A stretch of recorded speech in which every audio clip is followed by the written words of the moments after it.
Where should Monsters, Inc. go? D23 this year was absolutely huge, and while Villains Land coming to Orlando along with Cars replacing Tom Sawyer Island might be generating the most buzz, the biggest question regarding Walt Disney World is, where's Monsters, Inc. going?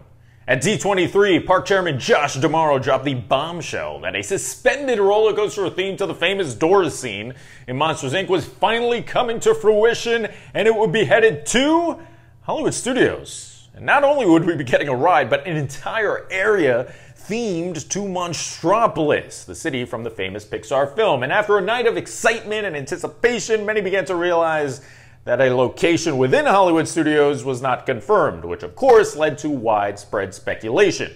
Articles in recent days have stated that Disney is still considering its options regarding where to place the new land. So let's take a look at what they could be deciding between. First up, you got to look at Rock and Roller Coaster. Now, I'm not saying I want to, because I do not want this to happen. But when insinuating that you're going to build a large indoor roller coaster, you have to wonder if it could replace the large indoor roller coaster that has long been rumored to be getting a makeover. Do I think this will happen? Again, I hope not, but keep in mind you've got that awkward empty space that housed the Lightning McQueen Racing Academy area, so the logistics, unfortunately, could make sense. Now, the second location is what I think makes the most sense, that being the Animation Courtyard. Ever since Galaxy's Edge opened back in 2019, Star Wars Launch Bay has sat as an awkward exhibit that should be existing somewhere else. It's large, it houses movable meet and greet locations, and does not remotely fit in with its surroundings, the surrounding area of Disney Junior and the Little Mermaid Theater. Speaking of Mermaid, the fact that a Little Mermaid show is set to open soon in that theater should have no weight on Disney's decision, because that theater has sat empty for nearly half a decade at this point. Finally, across the park, you have the Muppets Courtyard, home to Muppet Vision 3D and Pizza Rizzo.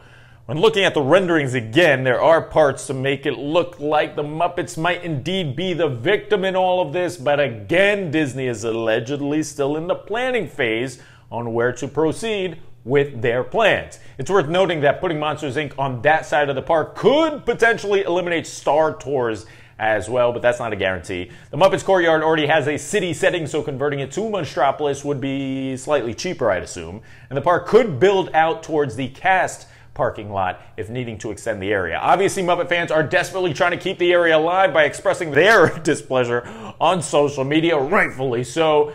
Now, I don't know about you, but to me, again, it's a no-brainer. Knock down the Mermaid Theater, expand Launch Bay backwards towards the old animation buildings, and then you could even connect a path to Rock and Roller Coaster that would essentially run parallel to Sunset Boulevard. This way you don't have that dead end near the Tower of Terror and Rock and Roller Coaster. I don't know. It almost makes too much sense to me, but let me know what you think. Where should Monstropolis go? Make sure to leave a comment and let me know.